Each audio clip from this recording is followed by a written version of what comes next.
Hello my friends and welcome. In this video I'm gonna tell you about one of the most stupid Russian attacks, I would say, for the last year. We're gonna look not just on military map, but we're gonna analyze some of the drone images in this video, so bear with me guys. Let's start, because the Russians are just sending their forces one way. I mean literally, because there was no way out for the Russian forces in this across the Dnipro direction. Russians tried to attack Vladimirivka. We have more of the information about this Russian attempt. So Vladimirivka and Shakhova. Let's switch to the different image. Yeah, here we go. Vladimirivka and Shakhova. Russians have attacked from two of the directions. First one from the eastern side and the second one from the south. The idea was to attack Vladimirivka straight forward and also at the same time cut the way for Ukrainian army, trapping Ukrainian troops in this small settlement. But as you might see judging on those images, it didn't work well for Russians. And this attack from Russia was really discoordinated. At first they sent some of the motorcycles and infantry forces. They proceeded to Vladimirivka and were spotted by Ukrainian drones and annihilated. Well, I cannot show you the entire video, but here's the ghost rider sitting on this bike, and it happened to the rest of the Russian attackers. Yeah, this motorcycle gang was kaputted, and later on Russians somehow decided to send a couple of the infantry fighting vehicles, which also were kaputted close to Vladimirivka. At the entrance to this village there were Ukrainian infantry forces spotted. What happened to them? Well, I'm in lack of this information, because I saw the video and the destiny for now is unknown. But what is known is the result of the Russian attack. And what happened to the Russian attack from the eastern flank? Well, the same scenario. At first some of the motorcyclists, and later on Russia sent more of the armored vehicles, convoy of them, very close to each other. Quite a large number of the forces, even more than this southern attack. But the problem for the Russian army here is that there is the river and the bridge. As you might see, it has been kaputted before. And why did they decide to go there? Were they not aware about this bridge, which is kaputted for a very long time? Well, those motorcyclists, they proceeded to this point and stopped in front of the bridge, and immediately were kaputted by Ukrainian drones. Okay, so here are those ghost riders, and they stopped and put their motorcycles down in front of the bridge.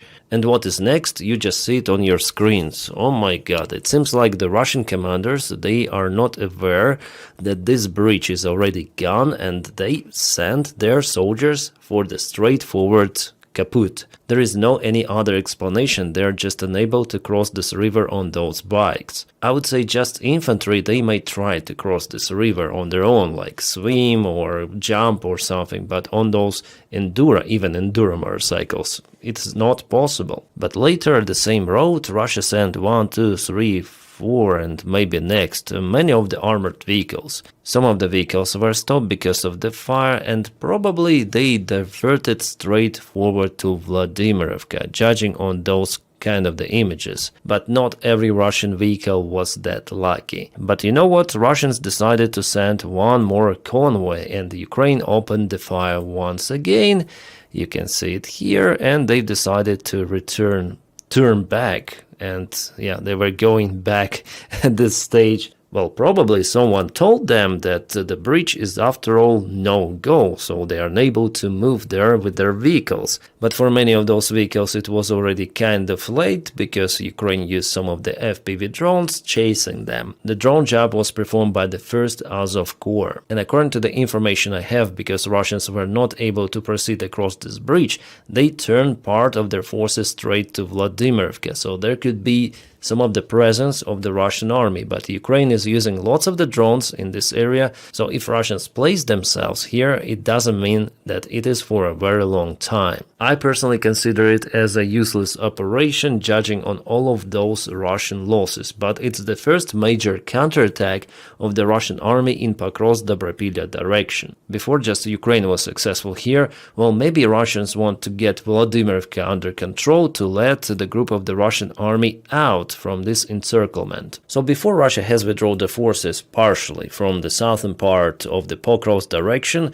they sent those to Dnipropetrovsk Oblast, but at the same time Russia keeps the reserves in Dobropilya direction, even trying to counterattack, but all of those attacks are kind of clumsy, unplanned, and they lead to severe losses within the Russian army. Well, thanks to the stupid Russian commanders, the Ukrainian army is not losing this war. Nevertheless, about Vladimirivka, I'm waiting for the new update. Maybe Russians were capable to deploy some of the forces, because attack was a really strong one, but part of the forces they retreated back, knowing that something went wrong, but at the same time there could be some of the presence of Russians. I would put Vladimirivka for now in the gray area. Yeah, there are some of the fresh videos published from Vladimirivka, the previous failed Russian attack, lots of the vehicles being kaputted, and those bikers as well, so I cannot show you the entire video, guys. I will publish it on my Telegram channel. So this new image analysis tells that Russians stop here at the ruined bridge, turned to Vladimirivka, and here they met their convoy which was proceeding from the south, and the rest of the kabooms were happening in Vladimirivka village. So maybe Vladimirivka is definitely a gray zone, but Ukraine used absolutely everything to demolish those Russian forces. Artillery, drones, even Gimmelers missiles were launched on Russian positions, and the number of the vehicles and forces is just unprecedented for this direction. So it tells that the aim was not just to take Vladimirivka, but to proceed at least to Shakhova across this bridge, which was ruined before, well before, but Russian military commanders, they don't freaking care. Go across the ruined bridge and you'll be fine, they say. Yeah, I may imagine the faces of those Russian soldiers who actually get to that bridge at first, yeah, those motorcyclists. Where are we? What should we do? And immediately, kaboom, that's it, vanished. Yeah, the planning is, oh my god, in Ukraine people would say like, what are you doing, our military command? There could be even protests, but for Russians it's absolutely normal.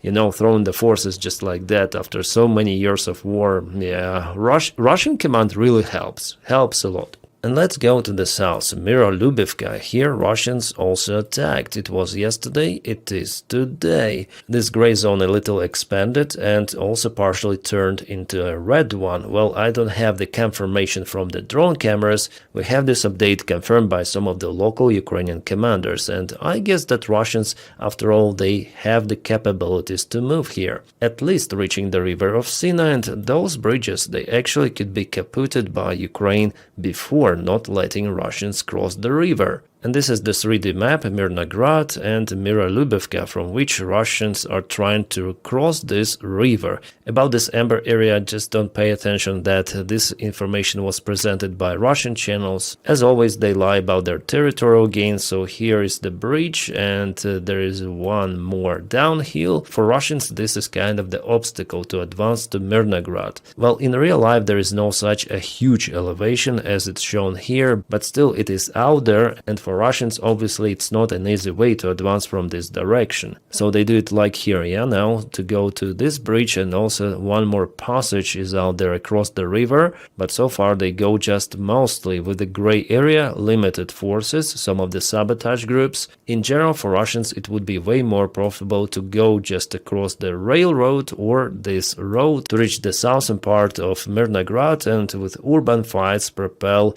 inside this settlement. Well, we'll see, because Russians are trying to split their forces all around in this particular direction. It is obvious that Pokrovsk and Mirnograd are their main goals, but judging on their small offensive or counter-offensive maneuvers, I wouldn't say that they are successful. From Pokrovsk Dobropilya, let's go to the south here, where Russians move every day. Yeah, today there was also movement here in Poltavka, plus in the northern side, Russians expanded the gray area in Alexeyevka. They landed their forces, some of the small groups, but still there is the presence. Well, that's kind of ambitious target for Russians, and I know that Ukraine uses lots of the drones on them in this village. For now, I don't see the variant for them to create a robust bridgehead in Alexeyevka under that huge fire. But Russians in general are moving here. We know that it's the new strategy of the Russian army to advance in Dnipropetrovsk region, plus Gerasimov sent more reinforcements. Very good news, Ukraine launched the strikes on Russian facilities, mainly the storages for the Russian vehicles and munition.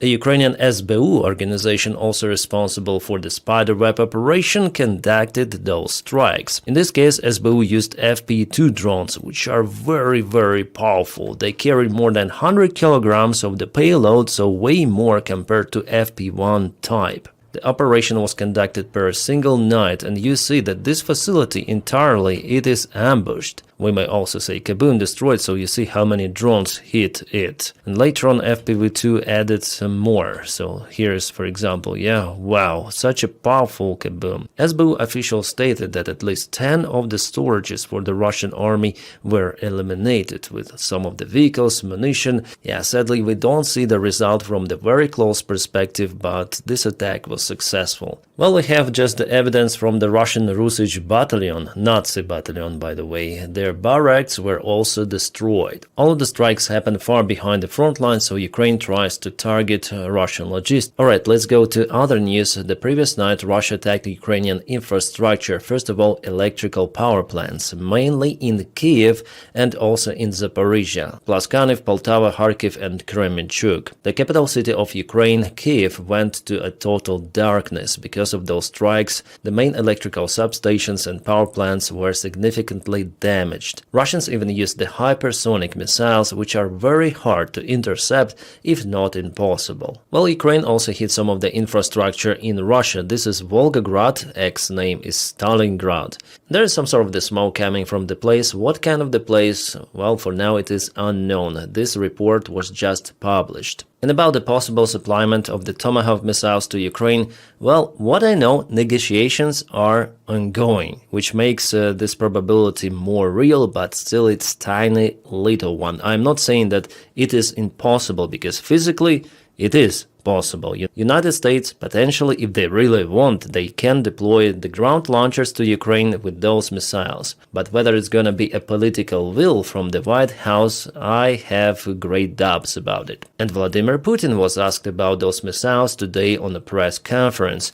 Well, he stated, once again, that Russia will reinforce its air defense. He didn't say, no, those are the missiles which might carry some of the nuclear warheads, so we should respond against NATO. It's better not to supply those missiles to Ukraine because it might lead to the Third World War. He didn't say it. He said, okay, we're gonna improve our air defense.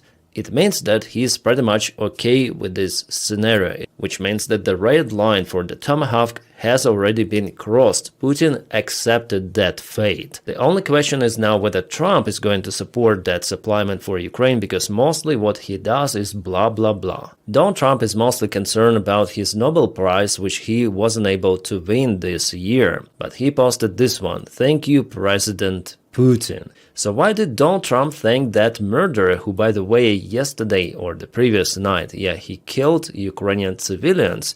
His missiles were fired towards Ukraine. In Zaporizhia, a 7-year-old boy was perished in his house. And the next day we have thanks for Putin from President of the United States.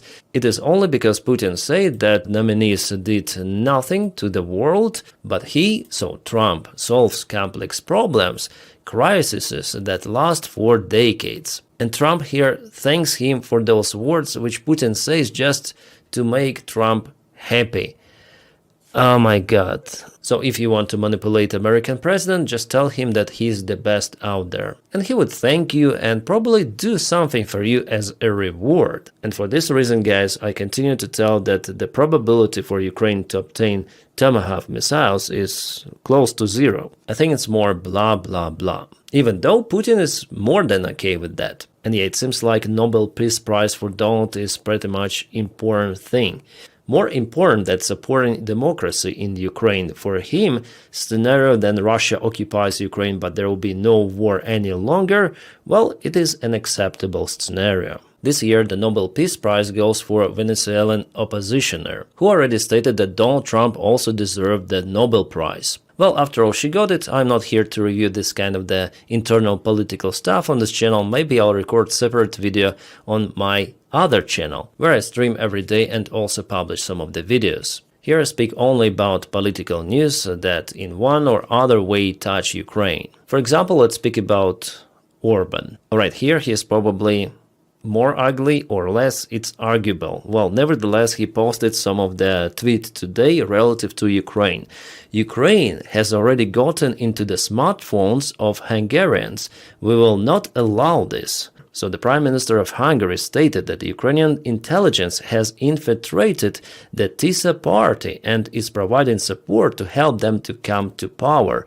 And just for you to understand, the rating of TISA is higher than Fidesz. TISA is in opposition and the main competitor for Orban. So if everything stays the same, Orban loses the next elections in spring 2026. Orban also added, once we say the Russians are already in the pantry. Okay, that's the translation probably. Now we must say that Ukrainians are already in your smartphone. We will not allow this, said Orban. Well, if you watch me in Hungary from your smartphone, you have Ukrainian in your smartphone. Ooh. And I bet that Orban can do nothing about it. He might just suck Putin's carrot. That's what he can do. Alright, some news about Ukrainian military support. Rheinmetall will send those Skyranger 35 air defense systems to Ukraine pretty much soon. Well, at least they say they promise it as soon as possible, however they do not specify the timing for delivery. Well, this air defense is similar to Gepard, but it has just one cannon to operate against drones, and not only. Well, mostly it will be used against drones. Yes, it will reinforce Ukrainian air defense. For example, this Russian cruise missile was shot down by something. By what? It's hard to tell. Probably it was a portable Vampire air defense, which is very effective, as you saw on the video. In the United States, there is the project of the drone boat equipped with this system.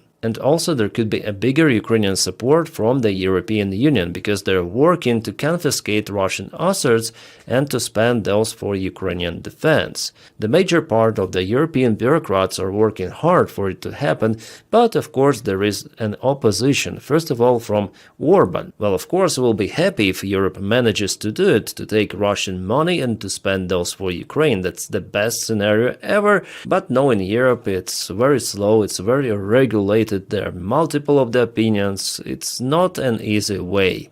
And guys, my job is possible just because of your kind support on Patreon and on membership of this YouTube channel. So if you want to support my job, please join me on Patreon. The link is in the video description below. As for the members of YouTube channel, just press the join button. Thank you for making this content possible. My friends, I wish you all a peaceful sky wherever you are and have a great time.